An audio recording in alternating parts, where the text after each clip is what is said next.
What's up, guys? Brian Alsruhe from Never State Athletics came out to Sacramento to do some training and film some footage at Untamed Strength. We were also part of the Powercast. That'll probably be out next week. Here's some behind-the-scenes footage. So this is going to be some training footage from Tuesday and Thursday. We did some deadlifts at SuperTraining. Here I am doing some pause deadlifts. I was using a deadlift bar and these circus plates. But it's all good. I prefer a stiff bar and some iron plates, especially when you're pausing. The bar wants to whip around a bit, and I think it makes it a little bit harder, actually. Some people like deadlift bars, some people don't. But anyways, it was a good day. Good day at SuperTraining. Again, I was just doing some pause deadlifts. Mike and Brian were doing a whole bunch of reps. Here goes Brian. He was actually anticipating pulling a heavy single this day, which I would have liked to see. I would have liked to see him pull 725, maybe even 750, who knows. But, you know, he was just kind of going with the flow. He wasn't going to fight anything. And Mike said he was doing sets of 8, I think, or maybe working up to a top set and just doing as many reps as he can. So Brian said, that's what I'm going to do. So I think here's something like, what, 495? 495 for 8 or something like that. Brian is a ridiculously strong dude. If you guys have not, here's Mark telling him how to be fat and rich. Brian's acting like he cares what he's talking about. This dude, Jeremy Avilla, this dude is an absolute freak. I was watching this dude just confused. I was like, what in the hell is going on? Just pulling a ridiculous amount of weight. He kept adding weight, but the bar never slowed down. This is the SuperTraining Gym dog. They keep him chained to his own platform. He really stinks. He's not very good with strangers. He's always growling and making loud noises.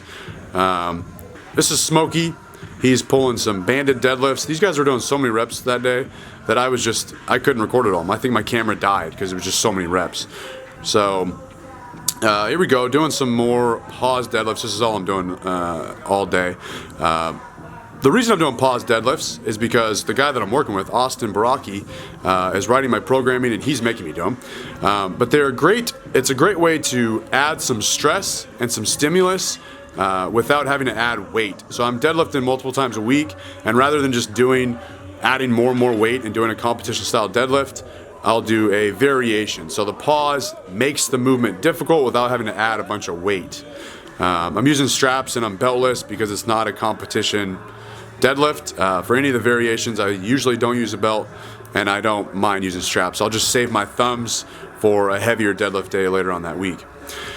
Here goes Silent Mike, pulling some sumo deads. Again, I think he was doing sets of 8. This looks like 585. Looking pretty effortless. If you guys want to know more about sumo deadlifting, check out Mike's channel. Don't check out my channel. I have no idea how to sumo deadlift. I don't get it. And here's me kind of mocking Mike, or mimicking Mike, mirroring him. We were wearing the same thing, and I don't think he realized that I was trying to follow him around and, until he noticed that we were the same thing. Then he finally says, hey, we're all wearing the same shirts. There he goes. So we had to get a picture. We're like a bunch of fit chicks at a commercial gym, really not there to lift. We're just there to get an Instagram post and take pictures. So that's that. Jeremy hopped in with us. So here goes Brian. He's doing max reps with 605, saying here he's gonna get 20 teen reps, something like that. And then he says, no, I think I'm only gonna get 3. But it was cool, man. Everyone was really supportive. Really wanted him to do well. Again, Brian was just kind of going with the flow. Going at everyone's pace is not very easy when you're used to going at your pace. So that might have thrown Brian off a bit. I don't know, but doesn't look like it. He's still hammered out. I think 10 reps here. So here he goes. Brian's got a bit wider stance for a conventional deadlift. I'm not entirely sure why. Not that it's wrong. He obviously knows what he's doing. But Brian, if you're watching this, go ahead and comment down in the comment section. Why is your conventional stance so wide? Looks really good though. Very efficient. Bar path's coming straight up. Keeping a pretty vertical shin angle down at the bottom. Looks pretty good. This rep was a bit hairy. He couldn't lock it out, and I think that's the rep that did it. His back was pretty fried after that. But nice work, Brian. So here I go, breaking up the monotony here, throwing everyone through a loop. They always want us to rep their gear, which I have no problem with. So I said, you want me to rep your gear? Look at that. Mark was loving it. He acts like he didn't like it, but he loved it. So yeah, you want me to rep your gear? Here I go. I'll put on your slingshot singlet. So anyways, with these pause deadlifts, not only is it a great way to add stimulus, like I said earlier, but it really reinforces positioning. It's very hard to pause a deadlift if the weight is too far out in front of you. So it's making sure that the first movement of the barbell is up, not out. I tend to have a problem with sitting my hips too low and kicking the barbell out over my toes. So this makes sure that I'm pulling the barbell straight up over midfoot. I'm trying to get my shoulder blades directly over the bar. That's gonna put my shoulders slightly in front of the bar, and my arms from the side should actually be reaching back towards my body, not out in front of me and not straight down. So I'm just reinforcing positioning here with these pause deadlifts, and it felt pretty good. So moving on. Oh, here's Jeremy again. Again, this plate math, he's using 45-pound plates, bumper plates, he's using kilo plates. This barbell math is way out of my realm of understanding. I don't know, I've never even been here. But apparently it was 815. He's doing some block pulls here off like maybe 1.5 inch mats. This last rep gets a bit hairy. I'm not sure what happened. He looks like he hurt his leg. His hand did rip, so that probably made the bar go sideways like that. So here goes Mark pretending like he lifts. This is a guy from 8 Man Strong. I think they're still doing a documentary about Mark, so it's a cool shot there, getting some footage of Mark. A little behind the scenes for 8 Man Strong. Moving on, we went on to some squats. Again, Brian had no programming. He just said, all right, if you guys are squatting, I'll squat.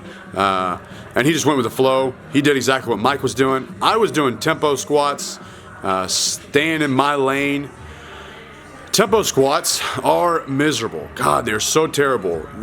They bother my elbows and my shoulders more than they even bother my legs. Holding that low bar position for a long time is very difficult. But it's 3 seconds down, 3 seconds up. This really reinforces control of the barbell, so I'm not dive bombing, I'm not relaxing at the bottom, and I'm not just throwing the barbell up as fast as I can. 3 seconds down, 3 seconds up. It's also reinforcing bar path, so I'm showing control of the bar all the way down over the middle of my foot, and I'm driving the barbell back straight up over the middle of my foot. So that's that. These are extremely difficult. I do these once a week, and for sets of 7. Here I was doing 3 sets of 7 with 275 pounds. So moving on from there, still squatting. Here goes Mike. I think he's got 510 on the bar here. He does it for a double. Mike's trying to increase his minimum. So he said he wants to get 500 plus on his back at least 3 times a week, I think is what he said. So he's just trying to get good at squatting heavy. So he can squat 500 any given day if he does it multiple times a week. That's kind of his goal. Brian, again, just doing the same thing that Mike was doing. 510, I think, is what's on the bar. And he does this for a set of 5. If you notice Brian's squat stance, execution squat, it's a low bar position with a very vertical torso. So I squat a lot different than Brian. Brian squats different than Mike. So everyone's different. You can see from us 3 squatting that different things work for different people, I suppose. But yeah, these squats look really strong. Just a check in the box for Brian, it looks like. Are we allowed to wrap our elbows? Strongman? You can do anything, strongman. You can do it. You can see it all kinds of ways. Why guys don't? I mean, I think maybe Brian's doing tough. So this is Thursday, bench press day. Mike was doing 315 for max reps. I don't know if this is a PR for him. He got 10 reps, but I know before this he said he wanted to get 10, so I assume it's a personal best. And we were talking about, well, if you can do 315 for 10, you should be able to do 405. And I know he has benched 405, so I don't know. I guess it's pretty accurate. He got 10 reps there. Good work, Mike. And let's see what's up next. Brian was just going for a heavy single. Fun fact about Brian, biceps Alsruhe. God, I wear a size large elbow sleeve, strong elbow sleeve. Brian wears a 3XL. Unreal. I can't believe the size of this dude's arms. And he says that he doesn't even train arms. He just does a lot of weighted pull-ups and things like that. So here he goes for a single. If you guys have not seen Brian's channel, go check it out. Never Say Athletics. I'll put a link in the description of this video. Unreal. This dude is extremely strong, extremely conditioned, very athletic. He's very, very intelligent. He's got a great knack for teaching and coaching. So go check out his channel. Here I am. This whole day I was doing a slingshot bench day. Now the reason I'm using a slingshot for the entire day is not just because I'm a super training, but because I am benching multiple times a week. And that's going from benching once a week. So now that I'm benching multiple times a week, what's up, Marcus? Oh yeah, check it out. We got John here spotting me. Man, look at that. That was such good looks, rugged good looks. So anyways, I'm doing the slingshot bench because I'm benching multiple times a week. One day a week I will do slingshot bench just to kind of overload. It's a little less stressful on the shoulders and the elbows, but I can still bench somewhat heavy and I can still grease the groove and work on bar path. And eventually, as I get used to the high frequency of benching, I can phase out the slingshot, I'm assuming is what's gonna happen. Here goes Trevor. Watch how fast this single moves. Ridiculous. Trevor is an awesome guy. Really, really strong dude. But what's cool about Trevor is that he's rooting for me to bench 275 just as much as I'm rooting for him to bench 475. Really, really nice guy. So I wanted to show you guys this. This is what's called a bench shirt, a bench press shirt.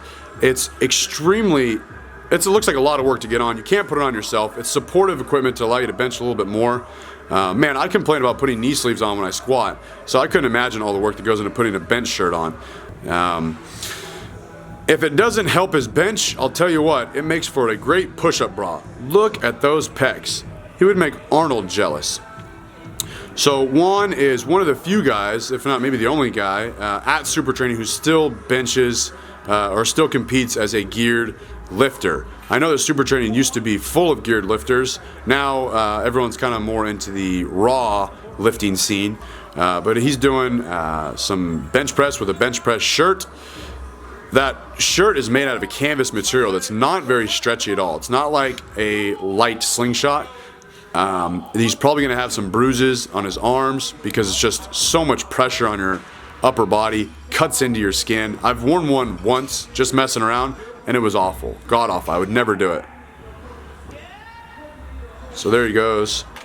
That's Juan with 5 something. So Brian going for a heavy single. Man, I'll tell you what, I'm not making excuses for Brian, but this has been a long week for Brian. I'm sure he had some jet lag from flying across the country. Let's just say the motel that he was staying at was not the Hilton. He's been living off of Chick-fil-A and In-N-Out, which actually might not be a bad thing. But and he was going at everyone else's pace. Hey, Brian, be here at this time. We're going to do this. We're going to super training this time. We're doing a power cast. We're lifting right now. So he was just going at everyone else's pace, and that really throws you off if you haven't done it before. But it's good to get out of your comfort zone every once in a while. So here he goes for 520, maybe 525. And I was really rooting for him. I wanted to get it so bad, but just didn't have what it takes to get it on that particular day. He's just so weak. I was just so surprised at how weak this dude is. So after bench, I did some squats. My elbows have really been bothering me from doing so much low bar squatting, but I have since adjusted my grip and my elbows, so it's not bothering me so much. But here I used the Duffalo bar. It did help. I didn't have as much elbow pain, and I cranked my elbows back pretty far, further than they should. Now, let's talk about, these are pause squats, beltless. Again, it's just a variation. It's not a competition style squat. Let's talk about some things I'm doing wrong here. The main thing is I need to let my knees travel a little bit more forward. I'm reaching my hips back too much, and that's pitching the barbell over my toes. I want to keep the barbell over the middle of my foot. So I need to not have such a vertical shin angle, let my knees travel forward a little bit. I'm also letting my air out on the way up. I don't know if it was the pause and I'm just being lazy, but listen to this. This is like a squatting sin. Yeah, I'm letting my air out. I should not be doing that. So there we go, guys. Thank you very much for watching. Whoa, Creepy John again. And check it out in the background. We got El Salvador with the monster bicep peak. A couple of creepy dudes right there. Thanks for watching, guys. And always remember, tread on time.